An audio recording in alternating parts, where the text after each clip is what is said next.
Chapter 1. The Arc That Wouldn't Appear. Computer, Lieutenant Commander Data said, terminate program. The air smelled of steam and pretzels. He stood at the edge of a sidewalk that glistened with recent rain, under a canyon of brick and glass.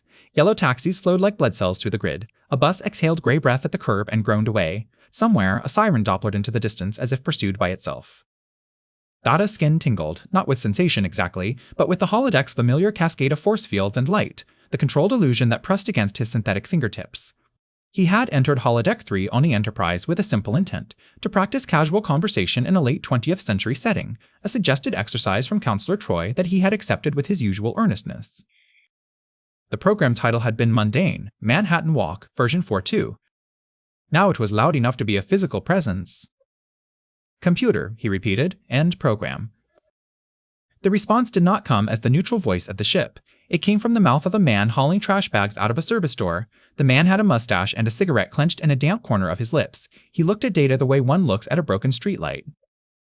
Buddy, the man said, if you're lost, try 42nd. If you're looking for trouble, he found it. Data turned his head exactly 3 degrees, as if searching for the arch that should have shimmered into being at the edge of his peripheral vision. There was no arch. There was only a newspaper box, a mailbox, and a scattering of damp flyers glued to a lamppost for bands and apartment swaps. Computer, Data said again, and now he modulated the amplitude and pitch, adding the crisp enunciation he had observed Captain Picard use when a system was being especially uncooperative. End program. The trash man snorted, the sound wet in his throat. Yeah? And the whole city while you're at it. Data had read that 20th century humor often required a shared understanding of impossibility. He did not share it, because in the holodeck, ending a city was a routine command. The impossibility was not conceptual, it was practical. The holodeck was not responding. He made a diagnostic note in his internal log. In the second after he did, the street's soundscape wavered, as if the entire city took a shallow breath and forgot what to exhale. The siren stuttered. A taxi horn became a flat, sustained note and then snapped back into a honk, embarrassed. His attention caught on the date printed on a newspaper in the dispenser beside him. The headline was about Wall Street, about bulls roar back, and in the corner the date read October 17, 1986. On the Enterprise, it was stardate 4428.625. The symmetry was coincidental. It was also irritating. Data's finger slid into the pocket of his jacket. The program had dressed him for the setting: denim, a flannel shirt, boots with a little too much heel. His tricorder was not there. His comm badge was not there. Both had been deliberately excluded from the program's loadout to encourage him to rely on social interaction rather than technology. The holodeck had complied.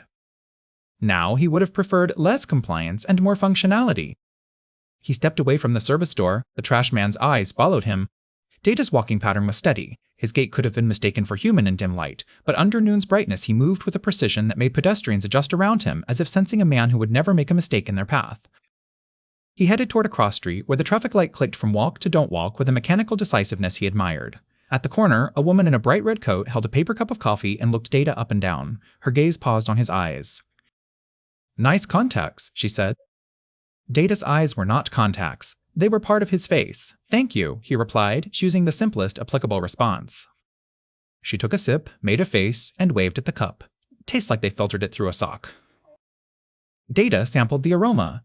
There are particulate nodes consistent with over-extraction, he said. She blinked. You a food critic? No. You talk like a college brochure, she decided, and smiled anyway. She walked when the sign told her to, and Data walked as well, matching her pace. Where are you headed? She asked, as if this were a natural extension of coffee complaints. Data paused for 0.6 seconds while calculating the safest answer. His goal was to locate a holodeck access point or trigger a system response. His secondary goal was to not alarm the participants in the program, who, if the program was malfunctioning, might respond unpredictably. I am attempting to return to my place of residence, he said. In Manhattan. In a manner of speaking. She laughed, and the laugh was not canned or looped. It had a small rasp to it, like she'd done it too many times in smoke-filled rooms. Welcome to New York, mister. Everything's a manner of speaking. They reached the other side. She angled toward a row of brownstones. Data continued straight, but her comment lingered in his mind because it touched a problem he could not solve by calculation. Welcome. The holodeck was supposed to be a controlled environment. Even in the programs where phasers were drawn and punches thrown, safety protocols created a boundary between sensation and harm. Data stopped in front of a reflective storefront window. In it, he saw his face pale, composed, eyes too bright. Behind his reflection, the street moved. He lifted a hand and touched the glass. The glass was cold. That, in itself, was not alarming. Holodeck objects were routinely cold if the program required it. But behind the glass, inside the store, the lights flickered and a security gate shimmered for a fraction of a second into a pattern of vertical lines. Too perfect, too evenly spaced. Force field. Data's head rose, and his vision tracked along the street's edge. The shimmer had occurred at the exact point where a holodeck wall might be, if the street were a corridor in a larger constructed environment. He took 3 steps to the side, then 3 more, and watched for the shimmer. Live? He tried again, changing angle and speed as if approaching a shy animal. A passerby brushed his shoulder, an older man with a radio tucked under his arm. Watch it, the man muttered without stopping. Data's shoulder did not feel pain, but his auditory sensors registered irritation in the tone. He said, I apologize, even though his movement had been in service of problem solving. It occurred to him that he could not simply stand at the edge of the street and stare at nothing. That would be suspicious behavior. Suspicious behavior led to attention. Attention led to complications. He needed information. A sound rose behind him, thin and bright, the ring of a payphone. The phone was bolted to a concrete pillar outside a small bodega with an awning that read, Manny's in faded white letters. The payphone rang again. Data approached it. The ringing stopped, as if the phone had been startled. He picked up the receiver. There was no dial tone. There was a faint hiss, and underneath it, a voice that was almost familiar and yet wrong in its cadence. Operator, the voice said, with a crispness that reminded him of the ship's computer trying to imitate a human being. Please deposit 25 cents. Data held the receiver at a slight distance from his auditory sensors. Computer, he said quietly into the mouthpiece. Identify holodeck status. The hiss increased. The voice returned, now tinged with annoyance. No deposit, no call. Computer, Data said, and tightened the syllables into a command. Emergency termination. Holodeck safety override. Level 1. The line went dead. Data replaced the receiver, and in the moment it clicked into its cradle, the city around him wavered again. Not enough for any pedestrian to notice, but enough for his eyes to catch a pixel-like distortion at the edge of a brick wall. A poster for a missing cat briefly displayed a name that was not English, then corrected itself into Spot. Data's internal processors registered a spike in activity. The holodeck was referencing his memory. The malfunction was not random, it was interactive. He turned away from the payphone. A young man leaned against the bodega wall, holding a portable cassette player. Music leaked through foam headphones, tinny and insistent. The young man watched Data with a mix of curiosity and calculation. Yo, the young man said, you from around here? Data assessed the question's intent. It was a common conversational opener, but in this context, it could also be a challenge. No, Data said. The young man nodded, as if that confirmed something. Figured, you got that look. What look is that? The young man grinned, like you never got told to mind your business. Data considered this. I attempt to mind my business consistently. The young man laughed. Okay, listen, my buddy's got a thing upstairs. Like, video stuff. You want to see something weird? You come with me. Something weird in a holodeck malfunction was a relative term. But Data's mission parameters shifted. Information about video stuff, about electronics, could be relevant. If the holodeck was bleeding into its own systems, perhaps the program had created a representation of a diagnostic console or a gateway. He nodded. Lead the way. The young man pushed off the wall. Name's Luis, he said as they started walking. Everybody calls me Lou. Data processed the social expectation. My designation is Data. Lou slowed half a step, glancing sideways. Like, Data? Yes. Lou's grin widened, delighted. Man, New York is wild. They moved into the flow of the city. Data's mind mapped streets, people, sounds, and the persistent absence of an exit. He did not experience anxiety as humans did, but he recognized a functional equivalent, a continuing demand for resolution without immediate pathways.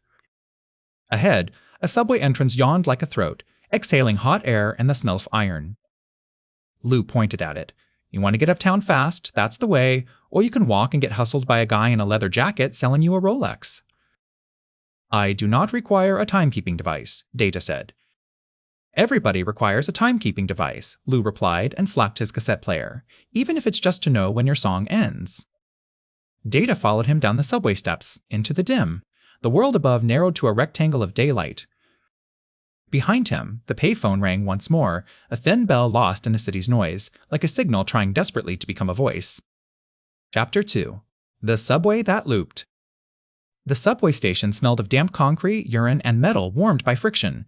Data cataloged the odor compounds with clinical accuracy and then, as he had been taught, ignored the impulse to report them. People moved with practiced indifference. Their bodies carried a tension that was not fear exactly, but readiness, an expectation of contact. Data adjusted his path to avoid direct collision, and still someone bumped his shoulder as they hurried past. "Sorry," the man said automatically, not looking back. "Acknowledged," Data replied. Lou laughed. "You talk like a robot." Data looked at him. "That is a perceptive observation." Lou blinked, then barked another laugh. "Nah, you're messing with me." They reached the platform. A sign read, "One train, South Ferry." The tiled wall behind it was chipped, the letters faded. Above, a strip of fluorescent lighting buzzed. Data listened. Far down the tunnel came the metallic thunder of an approaching train, and in it he heard an anomaly. The reverberation was too clean. The sound did not bounce off damp surfaces the way it should. It carried the polished resonance of an audio file looped and filtered. The train arrived with a gust that lifted newspapers and hair. The doors slid open. Inside, the car was a museum of discomfort plastic seats, scratched windows, graffiti and Sharpie and spray paint. A man slept with his mouth open. A woman in a blazer read a paperback romance with the intensity of a mathematician. Data and Lou sat near the middle. The train lurched forward. Lou tapped his foot, the beat aligning with the click of wheels over track joints. "So you really call yourself Data?" "Yes." "Is that like a nickname, like you got a real name and that's your street name?" Data thought of his constructed identity, of Dr. Soames' hands assembling a mind in a lab. "It is my given name," he said. Lou nodded as if this were normal. "My mom tried to name me after her uncle, but my dad said Luis's sounded like a guy who'd steal hubcaps. So, Luis it is. Fate." Data made a note. Humans often framed decisions as fate, even when they knew the causal chain. The train stopped. A sign flashed by, 59 TH Street, Columbus Circle. Data's internal map began to build. If they had entered near a bodega with a Manny's awning, their location might have been in the lower part of Manhattan. Yet the train's first visible stop suggested they were already midtown or above. That inconsistency could be a glitch, or it could be a reminder that holodeck geography was flexible. The doors opened. No one got on. No one got off. The doors closed. The train moved again. Data watched out the window. The tunnel wall moved by in streaks. For a fraction of a second, in the corner of his vision, he saw a line of light where there should have been only darkness. He turned his head sharply. The light disappeared. "You okay?" Lou asked. "I observed a possible boundary artifact," Data said. Lou's eyebrows rose. "Man, I don't know what you just said, but I respect it." The train stopped again. This time, the sign read, "Time C Quare 42 N Street."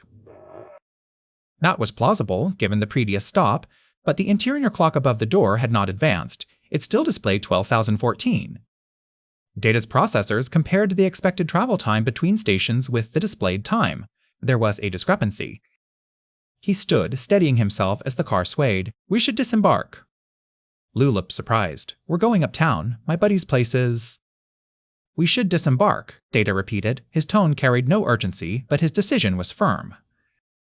Lou shrugged. "All right, you're the weird one. Lead the way, Data." They stepped onto the platform. The station was crowded, loud with vendors calling out and buskers playing saxophone. Lights from advertisement panels cast a sickly glow. As the train pulled away, Data watched it. The last car's window reflected his face, briefly, and in that reflection he saw the Enterprise corridor behind him, carpeted beige with a red stripe. He turned. There was only tile and posters for Cats and Les Miserables. Data's chest plating did not tighten, but he recognized the sensation as a kind of cognitive constriction. The program was drawing on his memory and inserting it into the environment like a slip of paper in a book. He approached a map on the wall. It depicted the subway lines in color, with a stylized outline of the boroughs. The map's print had a faint shimmer, as if the ink were being continuously corrected. Data traced a route with his finger. "If we are at Times Square," he said, "and your intended destination is uptown, we should proceed north."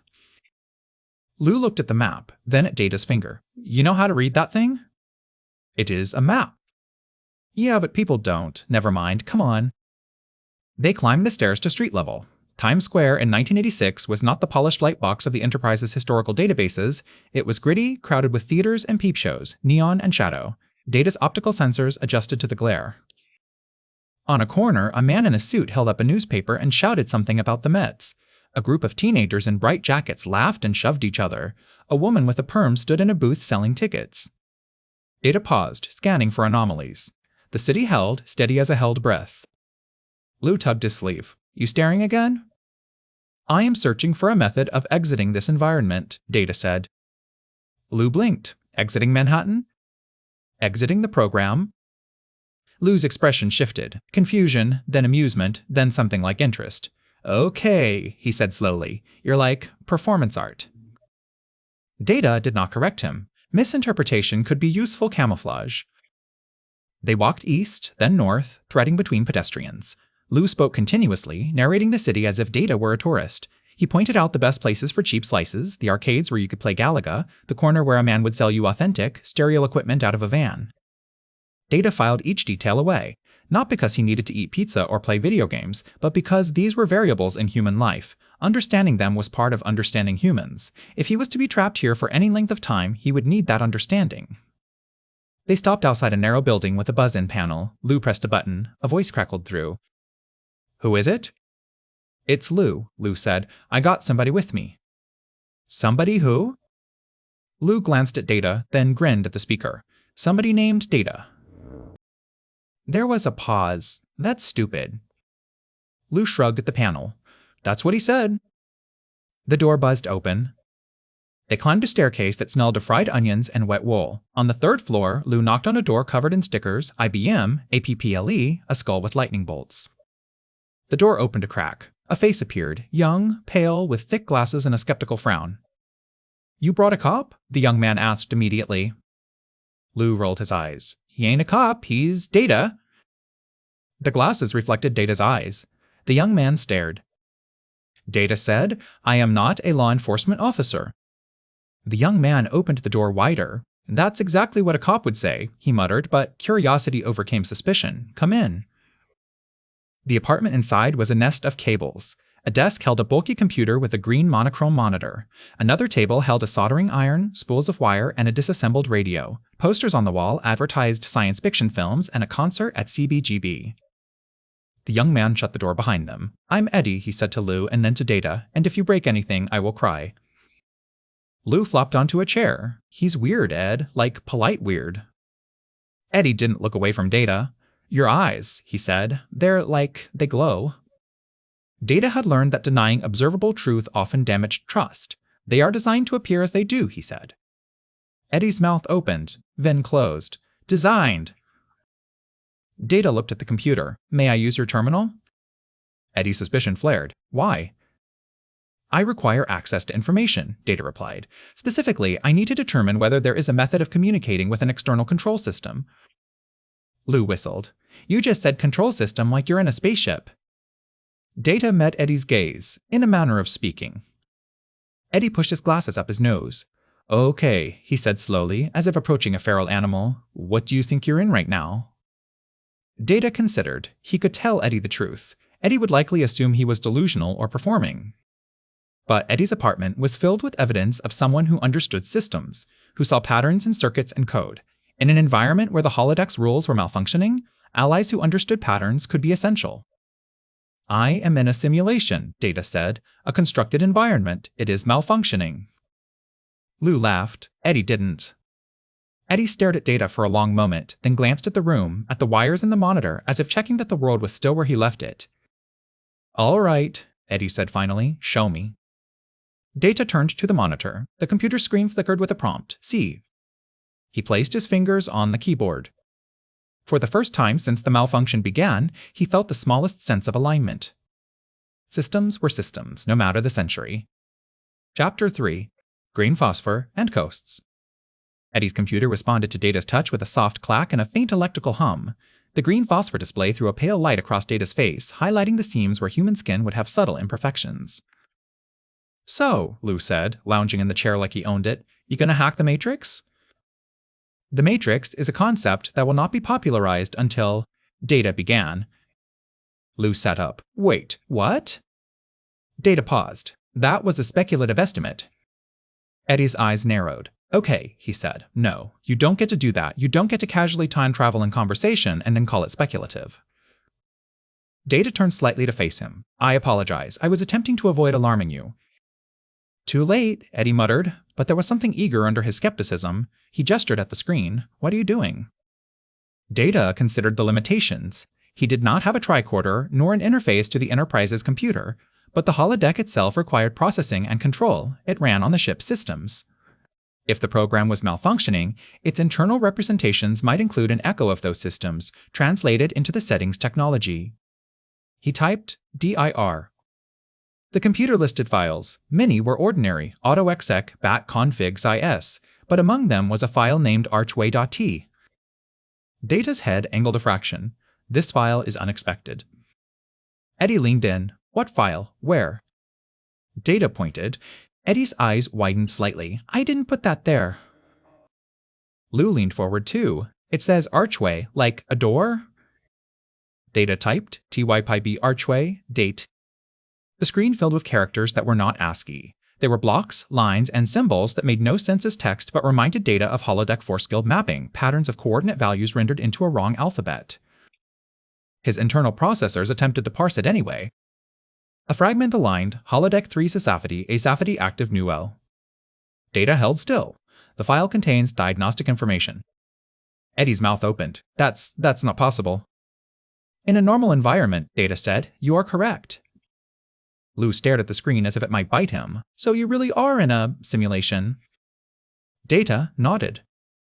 Eddie backed away from the monitor, hands raised in surrender. He laughed once, sharp and incredulous. Okay, all right, either I'm having some kind of nervous breakdown, or you're the best special effects I have ever seen, or reality just changed the rules on me without asking. Lou pointed at Data. I told you he's weird. Data returned his attention to the screen. The file was a clue, but it was not an exit. Exits null suggested that the holodeck had no defined termination point.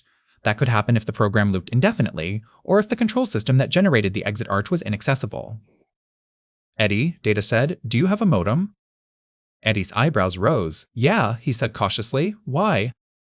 If this environment is mapping its control systems into your technology, a modem connection may correspond to a network link within the holodeck's diagnostic architecture.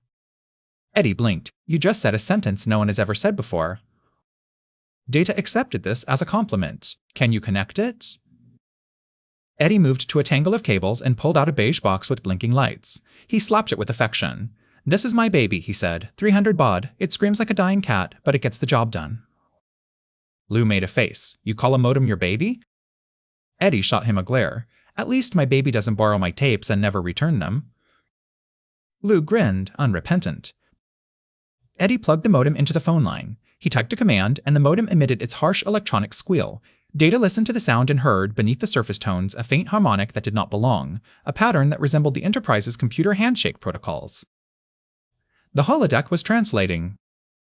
The screen displayed, connect 300. Eddie typed quickly. Where are we dialing? He asked. Data considered. A holodeck had no outside phone number, but the payphone in the street had rung at him, and it had used a voice that was half operator, half ship. That might be a manifestation of the holodeck's attempt to route communications. Dial 0, Data said. Eddie stared at him. Dial 0. Yes. That's not. Please. Eddie sighed and typed. The modem squealed again, a longer, stranger note. The lights blinked in a pattern that made Data's internal sensors register a familiar rhythm, a control handshake. For a moment, the screen went blank, and then text appeared not in green letters, but in a crisp, white font, as if the monitor had forgotten what century it belonged to. DI agnostic, Chanel open? Eddie swore softly. Lou sat up so fast his chair squeaked. Data's heart did not beat faster, but his processes accelerated. Computer, he typed, using the keyboard as a proxy for his voice. Identify malfunction source. Screen responded. Primary anomaly, user presence lock. Secondary anomaly, exit arch suppressed. Safety, protocols, partial. Data's fingers hovered. User presence lock suggested that the holodeck was not merely malfunctioning mechanically, it was holding him by design or by misinterpreted instruction. He typed, release user. The screen hesitated. The cursor blinked. Then, request denied. RE11, narrative incomplete. Lou let out a low whistle. Narrative? He echoed. Like a story? Eddie looked pale. What does that mean? Data stared at the words. The holodeck's programs were built with narrative structures, introductions, conflicts, resolutions. It was not unusual for a program to guide a participant through events. But narrative incomplete as a reason to deny an emergency release suggested deeper integration. Perhaps the holodeck had linked its termination condition to Data's behavior. He typed, define narrative. The response came slowly, as if the system were assembling an answer from multiple sources. Narrative, user seeks excite. CONFlict, exit not found. Resolution, USR makes best of it. Data's head lifted. That is remarkably specific. Lou's mouth twisted. It's like the program knows you. It did. It had pulled Spot into a missing cat poster. It had displayed a corridor reflection. It was using Data's memory and his intent as raw material. Eddie jabbed a finger at the screen. Hold on, that says the resolution is you making the best of it. Data considered the phrase. Making the best of it was an idiom humans used when circumstances could not be changed. It implied adaptation rather than control. If the holodeck had linked its resolution condition to his adaptation, then the fastest route to escape might not be through force or hacking, but through compliance with the narrative. This was, Data concluded, absurd. It was also consistent with a system that had become entangled with human storytelling heuristics. Typed carefully, override narrative. The screen flickered.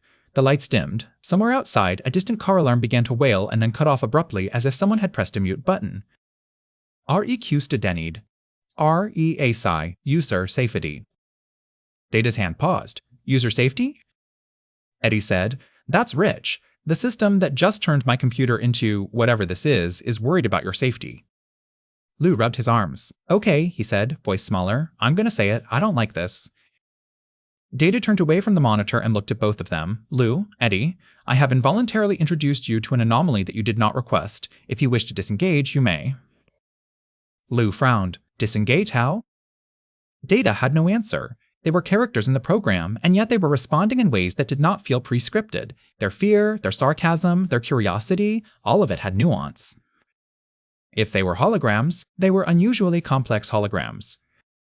Or, the holodeck was doing something beyond its normal parameters. Data returned to the keyboard. He typed status, Cephedius. The screen replied, Safety fields active, 74%. Dead zones, subway tunnels, service corridors, shadow regions. Warning, injury may persist. Lou swallowed. Injury, he repeated. Eddie's hands clenched into fists, then relaxed. So this is like a game you can lose.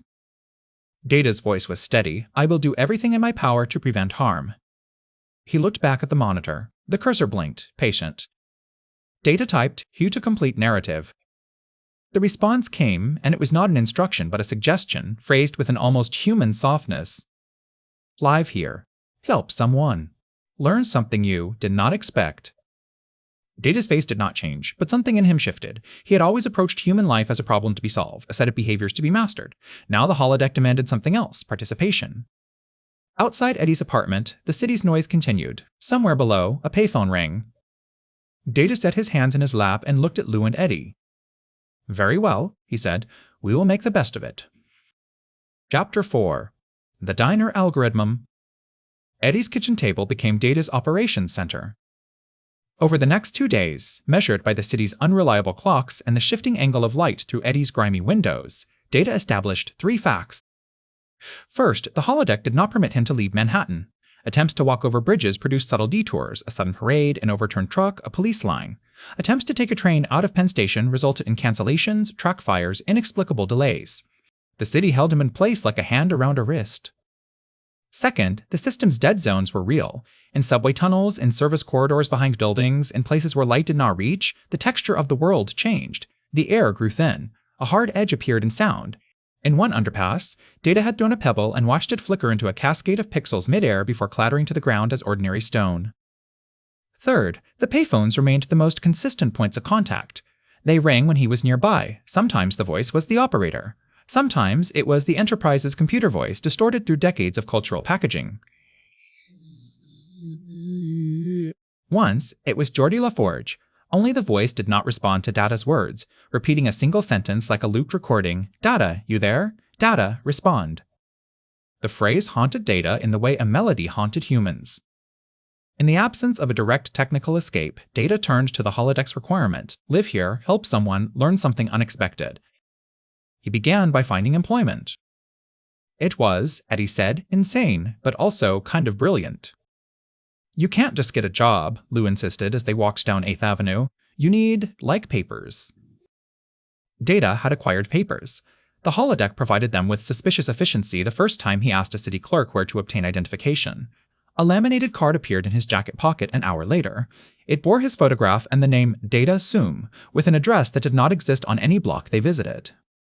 Eddie examined it and made a face. It's too perfect, he said. No water damage, no smudges. This thing looks like it was printed by God. The holodeck's printer resolution is high, Data replied. Eddie stared. You keep saying that like it's a normal sentence. Lou shrugged. At this point, I'm rolling with it. City's crazy. Maybe the future's real. Maybe we're all in a snow globe. I just don't want to get stabbed. Data shared Lou's last objective. They found a diner near Hell's Kitchen that advertised break fast all day in a window sign with burnt-out letters. The diner was narrow, filled with chrome and the smell of grease. A bell tinkled when they entered. Behind the counter, a woman in her 50s watched them with the wary confidence of someone who had seen every kind of trouble and learned to classify it quickly. What'll it be? She asked, not smiling. Data stepped forward. I am seeking employment, he said. Lou coughed to hide a laugh. The woman's eyes flicked over Data. You got experience? Data had read manuals. He had observed waitstaff. He could calculate the optimal route between tables. I can learn rapidly, he said. She made a noise that could have been amusement or disdain. Honey, everybody says that. Eddie stepped up, surprising Data. He's good, Eddie said. He's real good. Like, freaky good. The woman's gaze shifted to Eddie. You, his manager? Eddie flinched. No. Then why are you talking? Data answered. He is advocating. The woman leaned on the counter. Her name tag read MRS, Silver. All right, she said. You can try. I got 3 shifts a week, cash. You drop a tray on a customer, you're out. You mouth off, you're out. You steal, you're out, and I throw you out myself. Understand? Yes, Data said. Mrs. Silver looked at his eyes again. And you should get those contacts checked. You look like a damn cat. Lou laughed outright. Mrs. Silver glared at him until he stopped. Data started that night. The diner's rhythm was a complex system, not unlike the Enterprise's bridge during a minor crisis. Multiple inputs, competing priorities, constant recalculation. Orders came in bursts, overlapping. People demanded attention in ways that were not logical but were urgent. Data listened, processed, and moved. He memorized orders on sight. He carried plates with perfect balance. He refilled coffee before anyone asked, calculating their consumption rate by cup angle and hand movement. At first, customers stared. A few made jokes. Hey, robo-waiter, you got motor oil? One man asked, grinning. Data smiled in the careful way he practiced in front of mirrors. We have canola, he replied. The man laughed, delighted. He's got jokes. Data did not have jokes. He had responses. In the second hour of his shift, a small incident occurred that shifted the entire diner's energy. A man in a leather jacket pushed his way in, eyes unfocused. He moved too fast, as if chased by something invisible. He approached the counter and slapped down a crumpled bill. Give me anything, he said. Just give me. Mrs. Silver's face tightened. You're not bringing that in here, Frankie. The man, Frankie looked at her, desperate. I'm not, Ma, I'm not. Data's auditory sensors caught the tremor in his voice. Withdrawal, fear, shame. Mrs. Silver's hand moved under the counter, not toward a weapon but toward a phone. I said no, she said, voice hard. Frankie's gaze darted, landing on Data. For a moment, Data saw something like calculation in his eyes, a man assessing whether this strange, pale waiter was a threat or a target. Frankie's hand went into his jacket. Data moved. He did not lunge. He did not strike. He simply stepped into the space between Frankie and Mrs. Silver and placed his hand gently on Frankie's wrist with enough pressure to halt movement but not enough to injure. Frankie froze, shocked by the sudden stillness. Get off me, he hissed. Data kept his voice low, as he had heard Dr. Crusher do in sickbay when a patient was frightened. You are in distress, he said. I can assist you. Frankie's laugh was a sob. Assist? What are you, a social worker? No, Data said, but I am capable of listening. The diner had gone quiet. Lou, who had come to watch, stood near the window, eyes wide. Eddie lingered near the door, ready to run. Mrs. Silver's eyes were fixed on Frankie. Her mouth was a thin line. Frankie tugged his wrist. Data maintained the same gentle pressure. The man's hand opened involuntarily, and a small object clattered to the floor, a pocket knife. No one moved. Frankie stared down at the knife as if it belonged to someone else. Then his shoulders collapsed. He sank onto a stool, head in his hands. Mrs. Silver's eyes softened by a millimeter. "Frankie," she said quietly, "not here." Data released his wrist and stepped back. Frankie's voice was muffled. "I'm trying," he said. "I'm trying, Ma." The diner's noise returned slowly, as if people remembered how to breathe. Someone cleared their throat. A fork scraped a plate. Data watched Frankie, noting the complex interplay of human pride and need. In that moment, he understood something he had not expected. The diner was not merely a job. It was a node in a network of care, however rough its edges. Later, when the shift ended, Mrs. Silver approached Data as he wiped the counter. "You didn't hit him," she said. "I did not deem it necessary," Data replied. Mrs. Silver studied him. "You got a calm way about you," she said grudgingly, maybe too calm, but it worked. Data nodded. "Thank you." She hesitated. "Frankie's my nephew," she added, as if confessing a weakness. He's been struggling." Data considered the holodeck's instruction, "Help someone." He said, "If you permit, I will continue to assist when appropriate." Mrs. Silver snorted. "Just don't get yourself killed, okay? New York eats the polite ones first." Data stored the sentence. It was metaphor. It was also, possibly, an actual warning. When he stepped out into the night, the city's air was colder. Neon reflected in puddles. Lou and Eddie waited on the corner, shoving hands into pockets. Lou grinned. "Man," he said, "you just stopped a dude with a knife by being nice." Data looked up at the sky. It was the right color for Manhattan, a bruised purple. But for a fraction of a second, he saw the curve of a starship hull behind the clouds, like a memory pressing against the world. "It was an optimal solution," Data said. Eddie exhaled. "This is the weirdest week of my life." Data agreed silently. It was also, he realized, the first time he had felt useful here. Chapter 5. Washington Square Variations. By the end of the first week, if the city's calendar could be trusted, which Data doubted, Data had developed routines. He worked evening shifts at the diner where Mrs. Silver taught him the subtleties of human hunger. Hunger, he learned, was not only physical. Some people arrived at 2 in the morning starving for reassurance, and coffee was simply the medium through which it was delivered. During the day, he walked. Walking was, in theory, inefficient. The subway was faster, but the subway was also a dead zone, full of tunnel shadows and looping routes. It was safer to remain above ground, where the holodeck safety fields were stronger and where he could observe the city's patterns.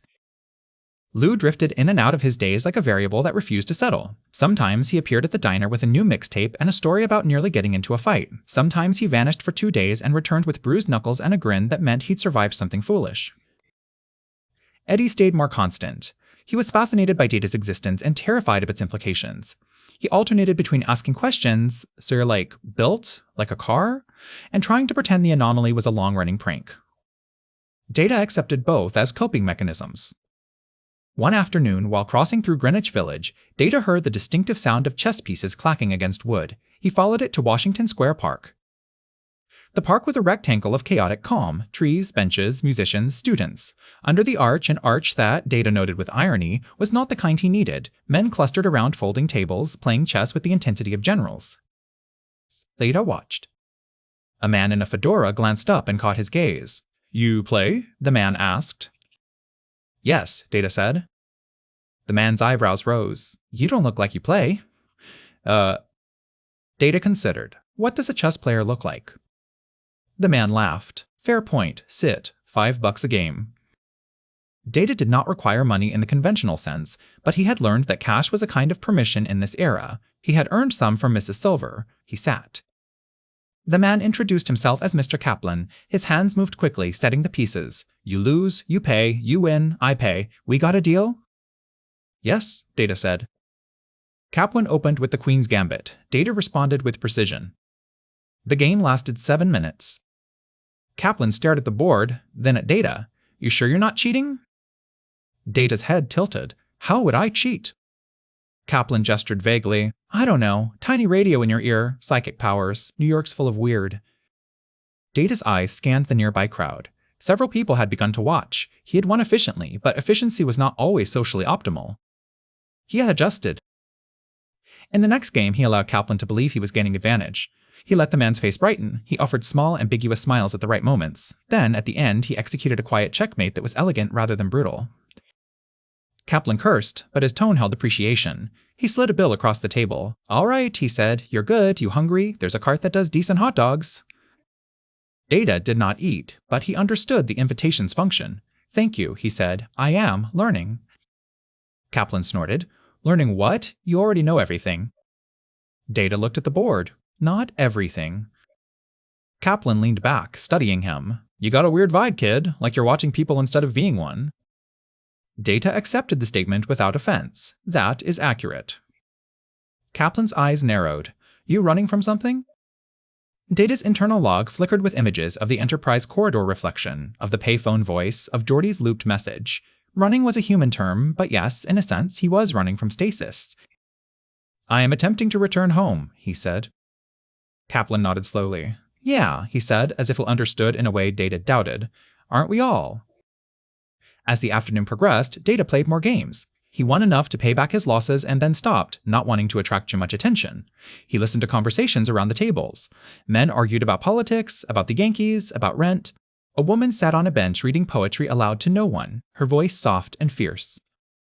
Data walked toward the fountain, where a street performer juggled flaming batons. The performer caught Data's eye and winked, as if acknowledging another being constructed of performance. Near the edge of the park, a young woman sat on a low wall with a sketchbook in her lap. Her hair was dark and wild, held back by a bandana. She drew quickly, charcoal smudging her fingers. Data paused to observe. The woman glanced up, her eyes sharpened. "You're standing like a statue," she said. "Either you're waiting for someone or you're lost." "I am observing," Data replied. She looked at his face, then his eyes. "You're the guy," she said. Data's head tilted. "Which guy?" She tapped her sketchbook. "The subway angel, the robot waiter, the guy who talks like he swallowed a dictionary." Data processed. Rumors had begun. "My name is Data," he said. She laughed. "That can't be your name." "It is." She stared for a beat, then shrugged, accepting it with the casual flexibility of an artist. "I'm Marisol," she said. "I draw things that don't make sense until they do." Data considered that statement. "That is similar to engineering." Marisol's grin flashed. "No," she said. "Engineering is drawing things that have to make sense. I'm drawing things that are allowed to be wrong." Data found that interesting. "May I see?" She held out the sketchbook without hesitation. The page contained a charcoal drawing of Times Square, but the buildings were not straight. They leaned inward. The lights bled into the sky like paint. In the center, a figure walked, tall, pale, eyes bright, leaving behind him a trail of symbols that looked like birds and circuits combined. Data's processors paused. "That trail," he said, "those symbols." Marisol shrugged. "It's just what I see when I look at you, like you got code in your wake."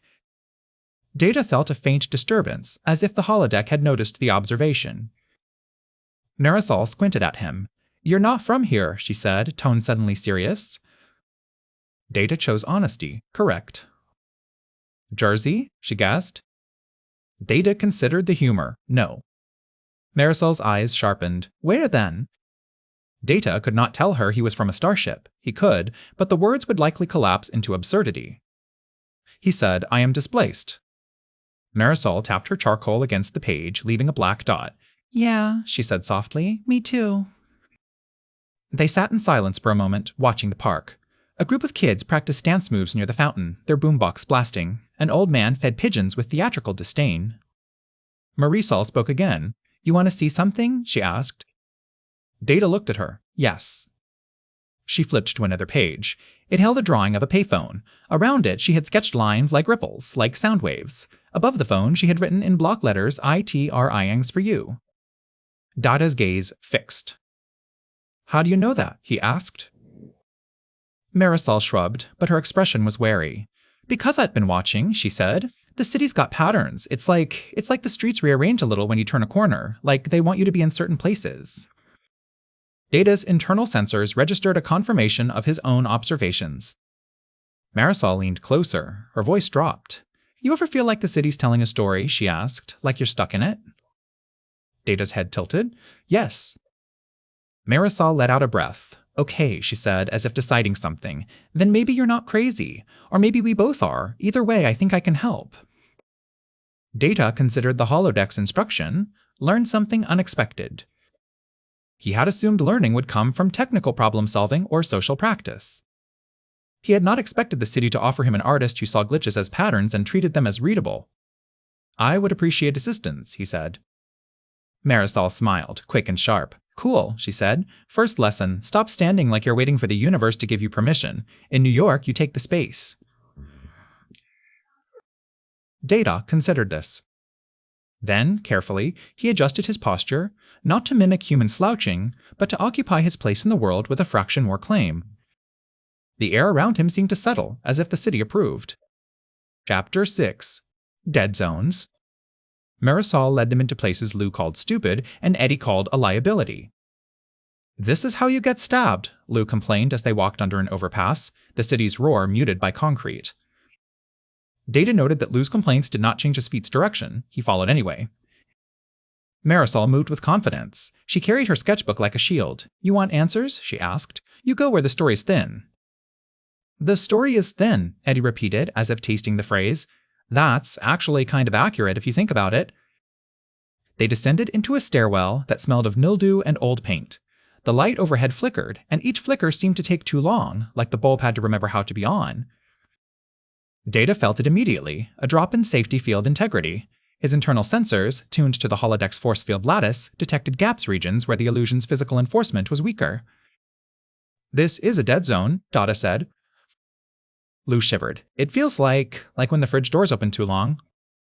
Entropy, Eddie muttered. Heat loss. Marisol paused and turned to Data. Tell me what you feel, she said. Not what you calculate. What you feel. Data considered the request. His emotion chip was not installed. His feelings were interpretive, but he could describe sensations and system states. The environment's rendering is less stable, he said. There is a reduction in force field coherence and an increase in visual artifact probability. Marisol rolled her eyes. Okay, now pretend you're talking to a human. Data adjusted. It feels like the world is less convinced it should exist. Marisol's expression softened. Yeah, she said. That. They reached the bottom of the stairwell. Ahead was a service corridor, narrow and damp with pipes running overhead. The corridor should not have existed in the city's layout. It felt like an architectural afterthought, a backstage hallway behind a set. Data stepped forward. His boot struck a puddle. The water splash was not continuous. It broke into tiny squares midair and then reassembled on the floor as liquid. Lou made a sound like a strangled laugh. Nope, he said. Nope, I do not like the square water. Eddie's face was pale. This is like the graphics on my computer if my computer had a nervous breakdown. Marisol's eyes were bright, not with fear but with recognition. She flipped open her sketchbook and began to draw even as she walked, charcoal moving fast. Data reached out with his left hand and ran his fingers along the wall. The wall shimmered beneath his touch, revealing a grid of light holodeck force field geometry laid bare. He pressed. The wall gave slightly, as if a membrane.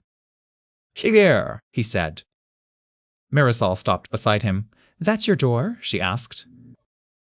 Possibly, Data replied. He pushed harder. The wall resisted, then flexed. For a moment, the corridor beyond flickered into something else. A gray, featureless space with yellow safety rails, an access corridor in the Enterprise. Lou stumbled back. What the hell is that? Eddie pressed a hand to his mouth. That's not. Data kept pressure, and the boundary held, trembling. He could not force it open fully. The holodeck's control systems still denied him exit. But he had found something. Behind the membrane, a voice spoke, not through a payphone now, but through the air itself, as if the world had decided to address him directly. Data, the voice said. It was the Enterprise computer, stripped of its operator disguise. Data's head snapped up. Computer, he said. Status report. Holodeck malfunction ongoing. Request emergency extraction. The voice hesitated, as if searching for a protocol that fit. USER presence lock active, it replied. Narrative incomplete. Lou's voice cracked. It's talking. It's actually talking. Marisol stared at the shimmering wall, charcoal forgotten in her hand. So you weren't lying, she whispered. Data said, Computer, define narrative incomplete. The voice responded with something that sounded almost like discomfort. Program parameters include user adaptation, it said. Adaptation metric insufficient. Data's processors ran through possibilities. Adaptation metric could be measured by time spent, by social integration, by participation in the program's events. He asked, "Computer, provide adaptation metric criteria." The wall shimmered, and on its surface appeared a faint text overlay like words projected onto fog. CRITEA. 1. Residence established. 2. Community connections formed. 3. ACT of care completed. 4. Self-understanding updated. Eddie read aloud, voice trembling. Self-understanding updated, he echoed. That's creepy. Lou swallowed. Residence. Like, you gotta get an apartment?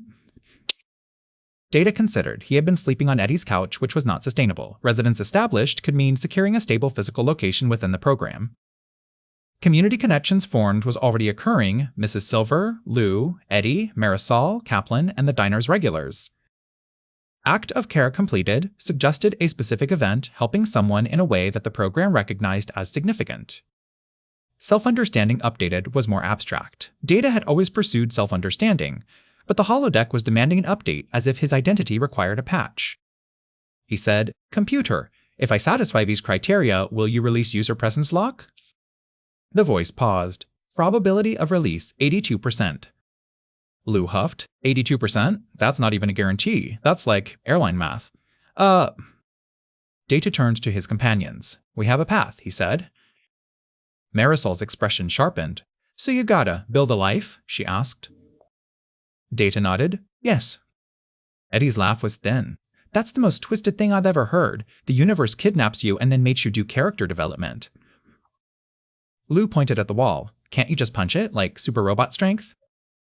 Data assessed. "If I attempt to force an exit, the program may destabilize further. Safety fields are already partial." Lou made a face. "So you gotta play along." Marisol looked at Data, eyes steady. "Maybe it's not play along," she said. "Maybe it's do what you do anyway. You're already helping people. You're already trying to understand. The only new thing is you gotta stop acting like the city is only a trap." Data considered that. It aligned with the instruction, make the best of it. He turned back to the shimmering wall. "Computer," he said, "store criteria and monitor progress." "Acknowledged," the voice replied. The wall's grid faded, reasserting brick and damp paint. Data stepped back. The corridor's air felt heavier, as if the world had resumed its act. They climbed back up to street level. The sunlight hit them like relief. Marisol slipped open her sketchbook again, and Data saw she had drawn the shimmering wall, but in her drawing it was not a barrier, it was a curtain. "You ever been on stage?" she asked him suddenly. Data considered.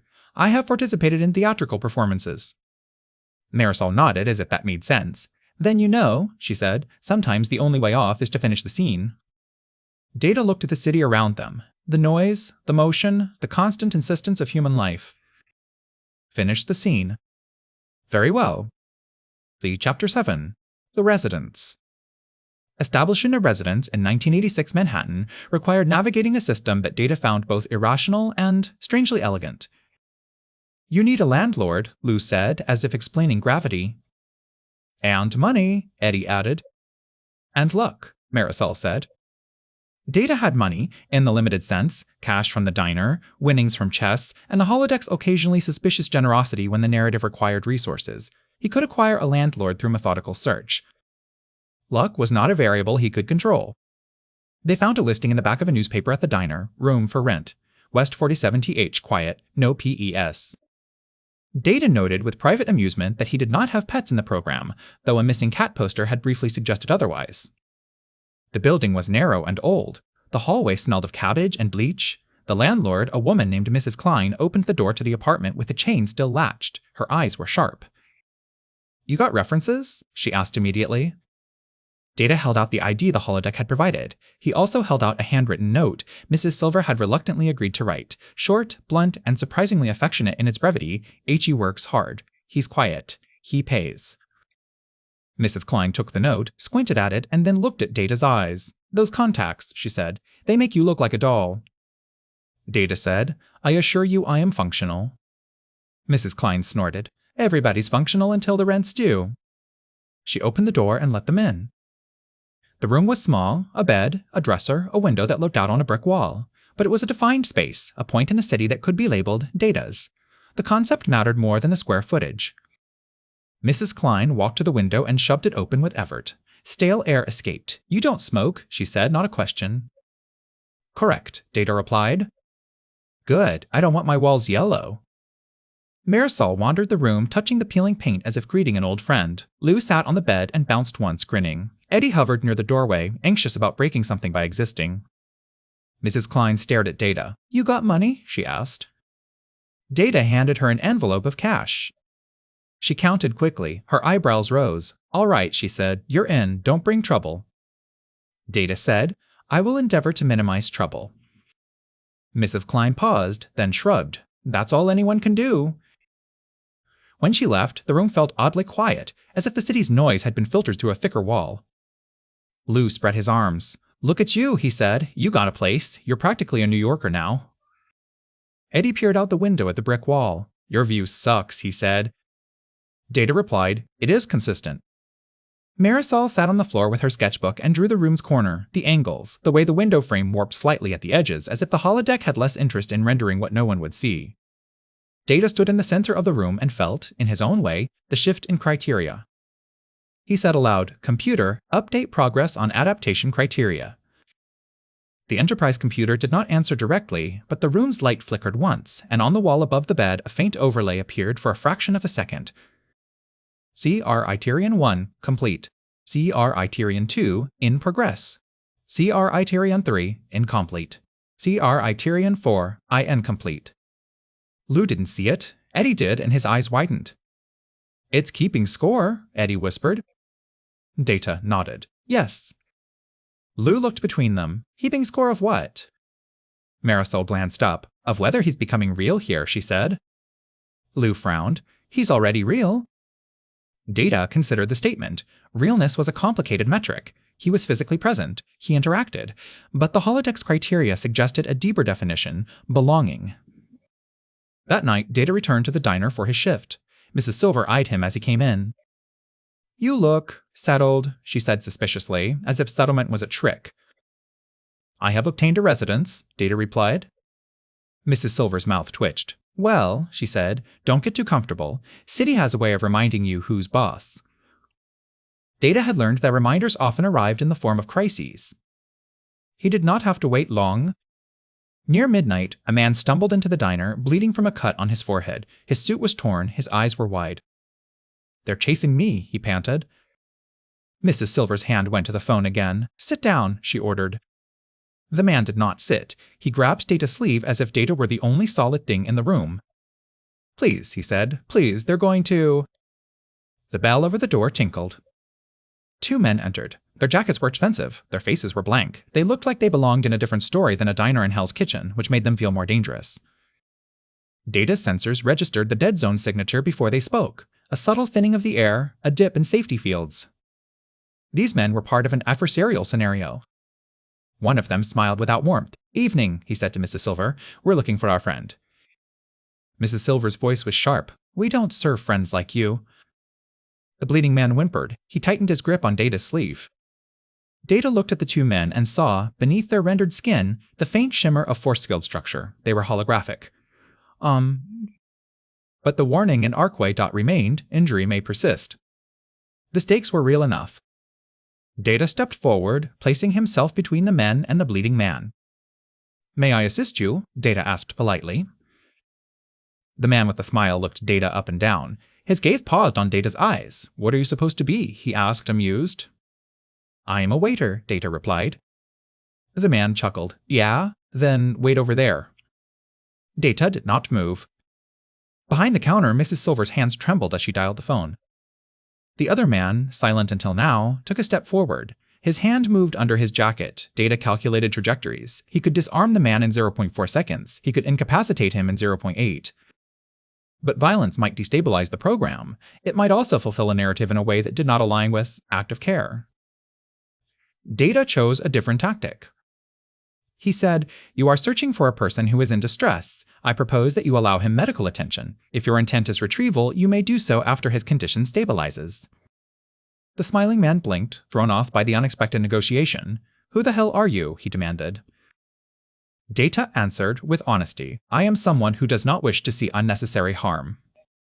The smiling man's amusement curdled. You think you can tell us what to do? He asked, voice lowering. The diner's air felt thicker, as if the holodeck leaned in to watch. Data held the man's gaze. Yes, he said simply. For a moment, the two men seemed to waver, their outlines fuzzing as if the program were unsure how to respond to this calm refusal. Then, outside, a siren wailed, a real siren or a narrative one. The men's heads turned factionally toward the sound. Mrs. Silver slammed the phone down. Cops are coming, she snapped. The smiling man's face tightened. He stepped back. This ain't over, he said, and the word sounded like a line delivered in a cheap crime film. The two men left. The bell tinkled. The diner exhaled. The bleeding man collapsed into a booth, shaking. Mrs. Silver rushed to him, grumbling as she pressed napkins to his forehead. Idiot, she said, but her hands were gentle. Data watched the man's breathing slow, watched Mrs. Silver's shoulders relax by degrees.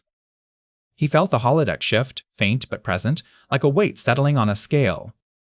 Later, as the man was escorted out by actual police officers, men who smelled of sweat and tobacco, not of force fields, Mrs. Silver looked at Data. You got nerve, she said. Data replied, it was an optimal solution. Mrs. Silver's eyes narrowed. You always say that, she said. You ever do something that ain't optimal? Something that's just kind? Data paused. He had not expected the question to matter. Then he said, I am attempting to learn. Mrs. Silver snorted softly. Yeah, she said, voice quieter. Aren't we all? In his room later, Data looked at the brick wall outside his window and spoke into the air. Computer, update criteria. The room's light flickered once. CR-Iterion 3, in progress. Data stood very still, and for the first time he understood that act of care was not a single heroic moment. It was a practice. Chapter 8. The thing you didn't expect. The weeks, if they were weeks, folded into each other. Data learned to navigate Manhattan's social physics, when to make eye contact, when to avoid it, how to stand on a subway platform without appearing vulnerable, how to accept a compliment without overanalyzing its sincerity. He learned the diner's regulars by name and preference. He learned that Mrs. Silver's insults were a form of affection, and that when she called him Tin Man, it meant he belonged. He also learned the city's fragility. Sometimes, in the early morning, the sky would stutter, the clouds briefly forming a grid pattern before smoothing into natural shapes. Sometimes, a street corner would repeat. He would turn left, then left again, and find himself facing the same bodega awning as if Manhattan were a looped track. Marisol documented these moments in charcoal. Eddie tried to measure them with instruments, wiring together a homemade electromagnetic sensor that mostly produced static. Lou responded by making jokes louder, as if humor could drown out reality's seam. One night, after a particularly busy shift, Data walked home through a drizzle that turned neon into smeared watercolor. A man sat on the stoop of his building, hunched holding a paper bag. Lou, Data said, recognizing him. Lou looked up, eyes red. Hey, he said, voice thick. You got a minute? Data sat beside him on the stoop. The concrete was cold through his denim, but his temperature sensors registered it as data, not discomfort. Lou took a swig from the bag. The smell of cheap whiskey rose. Don't tell Mrs. Silver, he said. Data considered. Mrs. Silver would disapprove. Lou laughed, then winced. Yeah, she'd smack me with a spatula. She should. I'm messing up. Data turned his head slightly. Explain. Lou stared at the street, at the passing cars, at a taxi idling with its lights reflecting in puddles. I got into it with some dudes, he said. Not the suit guys. Different dudes. They said I owe them money. I don't. I mean, I do, but not like they say. It's complicated. Humans used complicated as a shield when they feared judgment. Data said, complicated does not preclude explanation. Lou snorted. Man, you sound like a teacher. I am attempting to provide a stable conversational framework, Data replied. Lou shook his head. You know what's wild, he asked. When I first met you, I thought you were just some weirdo, some guy with fancy words. And then you pulled that stuff with Eddie's computer and the pay phones and that wall that wasn't a wall. He swallowed. And now I'm sitting here thinking, if you're from the future or from space or whatever, if that's true, then my problems are so stupid. Like, I'm worried about rent and some jerk with a knife, and you're worried about getting back to a starship. Data looked at Lou. Your problems are not stupid, he said. Lou's laugh was bitter, says the robot. Data did not correct the label. Instead, he said, on the Enterprise, Captain Picard often reminds the crew that scale does not determine importance. A single person's suffering is not made insignificant by the existence of galaxies. Lou stared at him. That's actually nice, he said quietly. Data's internal processes moved through the holodeck's criteria. Active care, community connections, self-understanding. These were all interwoven. Helping Lou was not separate from his own goal, it might be central. Lou, Data said, what assistance do you require? Lou wiped his face with the back of his hand. I don't know, he admitted. I think I just needed to not be alone for a minute. Data considered that. It was not a problem he could solve with tools. It was a state. He said, I can remain. Lou's shoulder sagged, relief visible. Thanks, he murmured. They sat in silence. Rain whispered on the street. Somewhere, a payphone rang, but faintly, and Data did not move toward it. After a while, Lou spoke again. Can I ask you something? He said. Ix.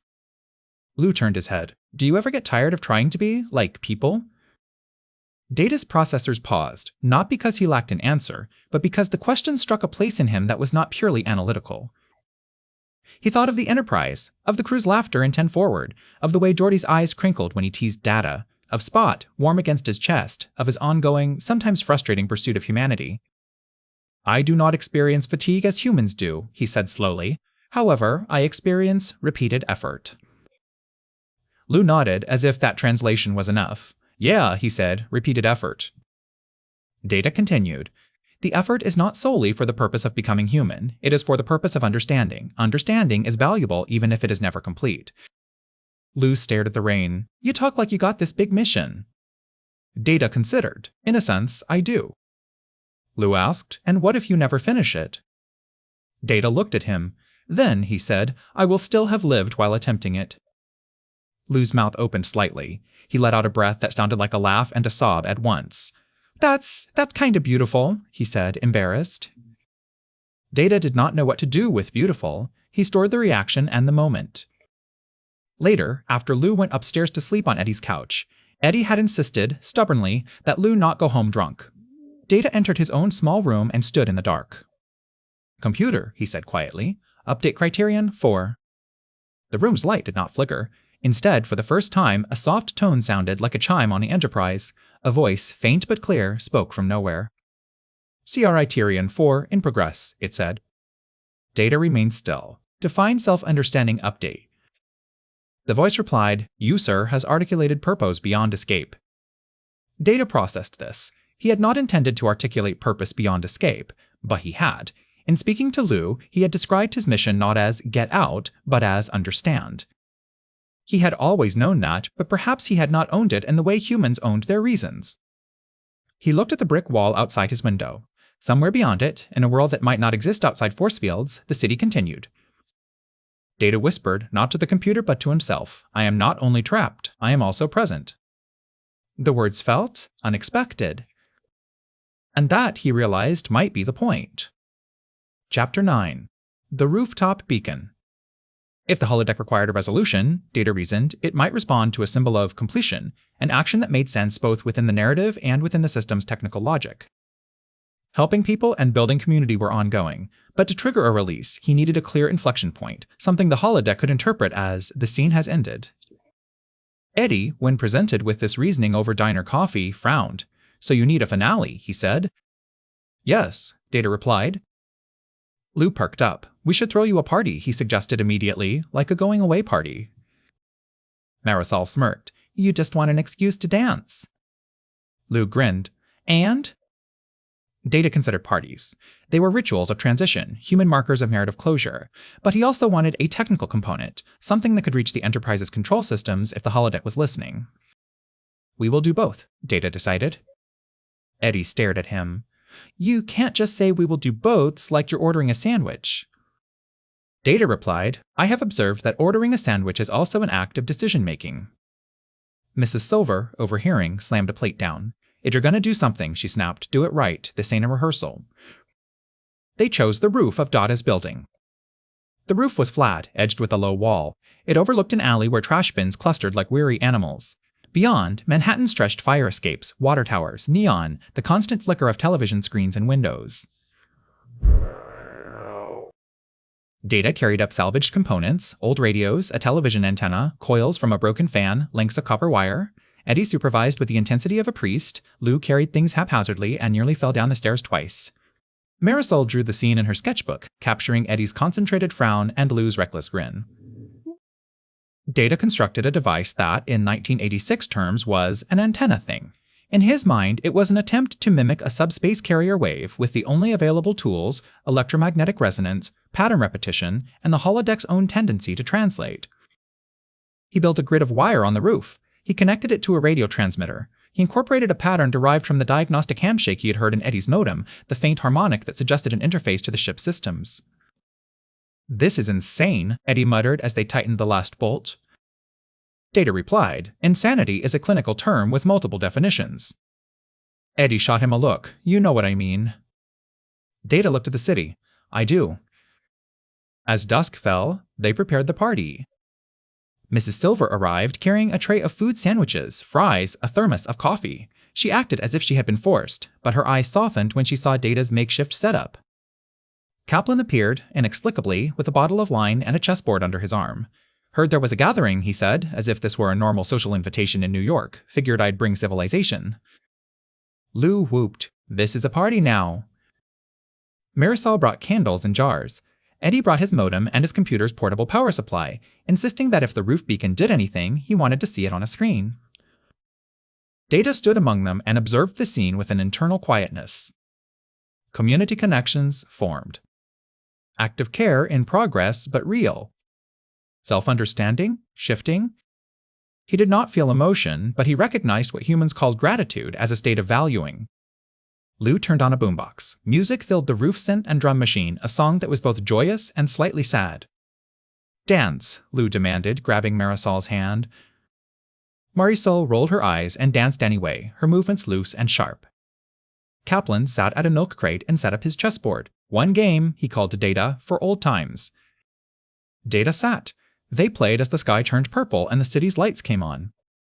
"Between moves," Kaplan said, "so you're really leaving?" Data moved a knight. "I hope to." Kaplan nodded. "Funny," he said. "Most people I know are trying to get out too. Not of the city, of their own lives. They never figure out how." Data considered. "Sometimes," he said, "the method is not escape, but change." Kaplan's eyes narrowed. "You always talk like you got a manual for this." Data replied, "I do not." Kaplan stared at him for a beat, then chuckled. "Well," he said, "welcome to the club." At midnight, according to Eddie's watch, which Data suspected the holodeck allowed to function correctly for dramatic timing, Data stood by the wire grid. Eddie held his modem like a talisman. "You sure you want to do this now?" he asked, voice tight. Lou swayed slightly, already half drunk on joy. "Do it," he urged. "Shoot the space signal." Mrs. Silver stood with her arms crossed. "If this blows up my roof," she warned, "I'm haunting you." Data did not smile, but his tone held something like warmth. Acknowledged. He activated the device. The rooftop wires hummed, the air vibrated, the city's lights flickered in a ripple that moved outward like a stone dropped into a pond. For a moment, the sky above Manhattan displayed a faint grid, enormous and delicate, as if the universe had become graph paper. Marisol gasped. Lou laughed. Eddie's mouth fell open. The payphone on the street below rang, loud enough to be heard even on the roof. Data spoke, not into a phone now, but into the vibrating air. "Enterprise," he said. "Lieutenant Commander Data. Holodeck malfunction. User presence lock active. I have established residence. I have formed community connections. I have engaged in acts of care. Request extraction." The air crackled. The rooftop's edge shimmered, revealing for a split second the beige walls of an Enterprise corridor. Then it snapped back. Eddie's computer, plugged into his power supply, suddenly displayed white text on its green screen. Channel synchronized. Data signal received. Extraction window pending. Eddie's hands shook. "It worked," he whispered. "It actually worked." Lou grabbed Data's shoulders, spinning him slightly. "You did it! You did it!" Data steadied Lou with a gentle grip. "Not yet," he said. The rooftop's air felt thinner, as if the holodeck were loosening its hold. The city's distant sounds became muffled, like audio fading at the end of a scene. Marisol stepped close to Data. Her eyes shone in the candlelight. So this is it, she said. Data looked at her. Possibly. Marisol swallowed. I hate endings, she admitted. They always feel like someone's taking the page away. Data said, an ending is also a form of preservation. It defines what occurred. Marisol's mouth twisted. You're going to make me cry, she warned. I am not attempting to, Data replied honestly. Lou snipped dramatically. Too late, he said. Mrs. Silver cleared her throat, sharp as a knife. Don't get sentimental, she ordered, but her eyes were wet. Data stood among them on the roof, with wires humming and candles flickering, and felt the strange weight of a life built inside a malfunction. If the holodeck released him, these people might vanish, or they might persist as programs, or they might be something else entirely. He did not know. But he knew this. He had made the best of it. The air crackled again. The rooftop shimmered. And somewhere, beyond the grid of the sky, something answered. Chapter 10. See your Tane.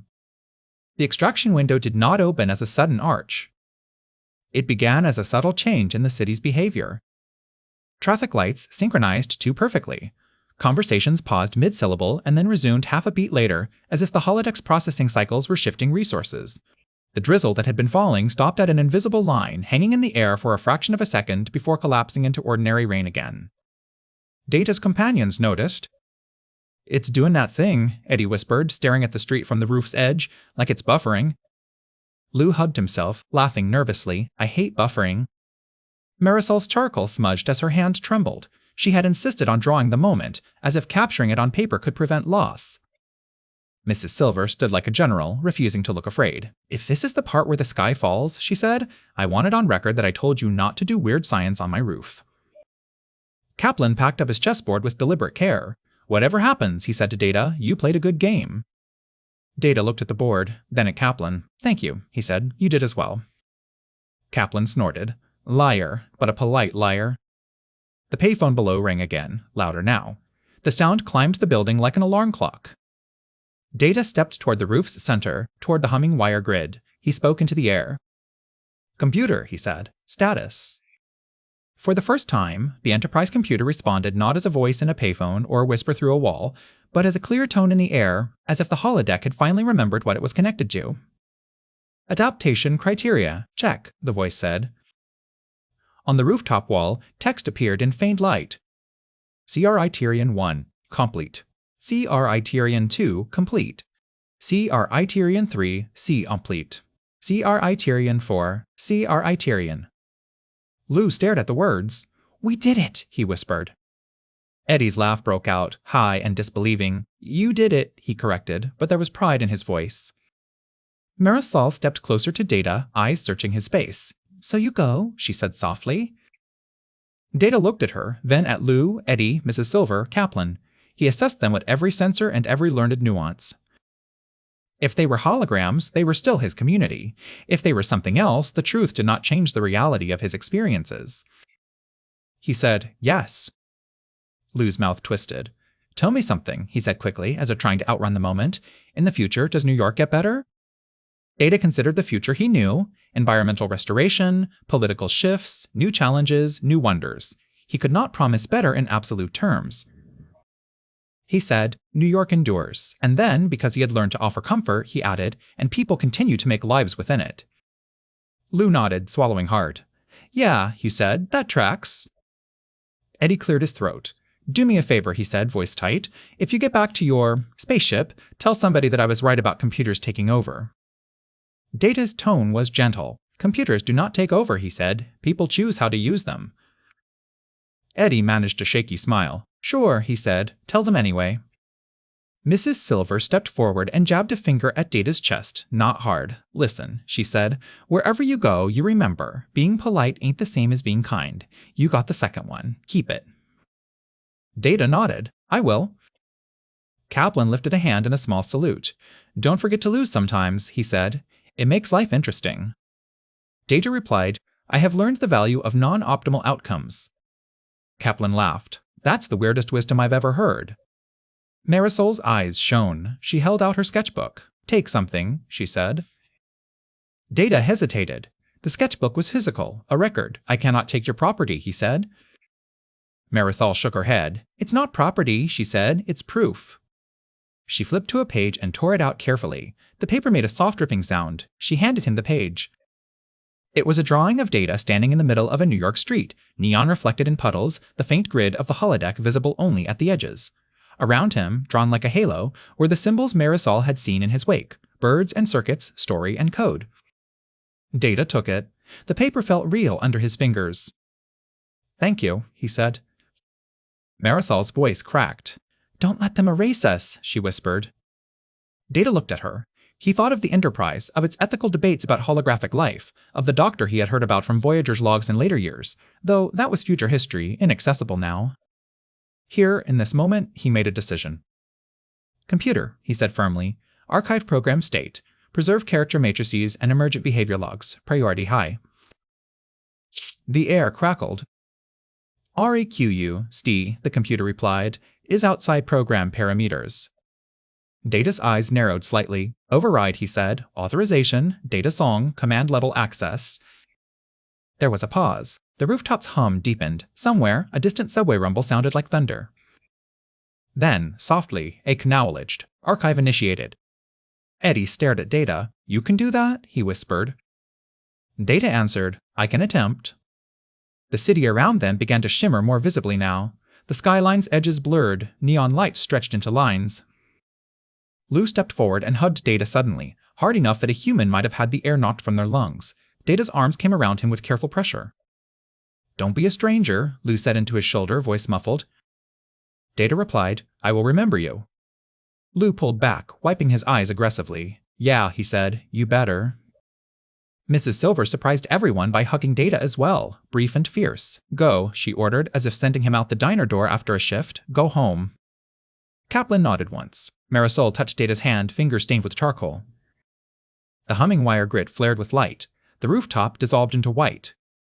For an instant, Data saw both worlds at once, Manhattan's neon and the Enterprise's carpeted corridor, the smell of grease and the smell of sterilized air, the weight of rain and the hum of warp engines. Then the holodeck arch appeared at last, bright, stable, waiting like an opened door. Data, a voice called, real and urgent. Geordi LaForge stood beyond the arch, wearing an engineer's jumpsuit, his visor catching the light. Data, you okay? Data stepped through. The city vanished behind him like a curtain falling. He stood in holodeck 3. The walls were bare, the grid was visible, the air was still. For a moment, he could almost hear the distant honk of taxis, but it faded into the ship's quiet hum. Geordi grabbed his shoulders, searching his face. We've been trying to reach you, he said. The holodeck locked down. Barclay said it was like the program was holding you. Data nodded. That is an accurate description. From behind Geordi came Captain Picard, Counselor Troy, and Chief O'Brien. Their faces held concern and curiosity. Mr. Data, Picard said, voice measured. Report. Report. Data straightened. Holodeck malfunction resulted in user presence lock within a 1986 Manhattan simulation, he said. Exit arch suppressed, safety protocols partial. Extraction achieved through completion of adaptation criteria. Troy's eyes softened. Adaptation criteria, she repeated. What were they? Data paused. He could answer clinically, but the experience had altered his understanding of what mattered. He said, establish a residence, form community connections, complete an act of care, update self-understanding. Picard's eyebrows lifted. I see, he said quietly. Geordi shook his head, half laughing in relief. Only you could get trapped in a holodeck and solve it by moving in. Data did not smile, but his tone held a subtle note that approximated humor. It was the program's required resolution. O'Brien frowned. We'll run diagnostics. Make sure it can't happen again. Data looked back at the holodeck's blank wall. He held the torn page from Marisol's sketchbook in his hand. It should not have crossed the arch. Holodeck objects were supposed to vanish at the threshold. But it had. Troy noticed it. What's that? She asked gently. Data held it out. A drawing, he said. Troy took it carefully, eyes scanning the charcoal lines. Her expression shifted surprise, then something like sadness. You made friends, she said. Data nodded. Yes? Picard studied the drawing and then looked at Data. Were they holograms? He asked, voice careful. Data answered with honesty. I cannot state with certainty. They exhibited emergent behavior beyond typical program parameters. Troy returned the drawing to Data. How do you feel about leaving them? She asked, and her gaze was steady, inviting truth even without an emotion chip. Data considered. He did not feel sorrow in the human sense, but he experienced evaluation, memory, and a recognition of absence. He said, I have archived the program's state and behavior logs. If they are sentient, preservation is ethically preferable to deletion. Geordi's eyes widened. You did what? Data replied, I requested an archive. The computer acknowledged. O'Brien rubbed his forehead. We'll have to see what that means, he muttered. Picard's expression was thoughtful. We will, he agreed. Then, to Data, he said, Mr. Data, well done. Data inclined his head. Thank you, Captain. As the others turned to the holodeck controls, Geordi leaned closer, lowering his voice. Hey, he said. You sure you're okay? Data looked at his friend. Yes, he said. I am updated. Geordi laughed softly. You always were, he said, and clapped Data's shoulder.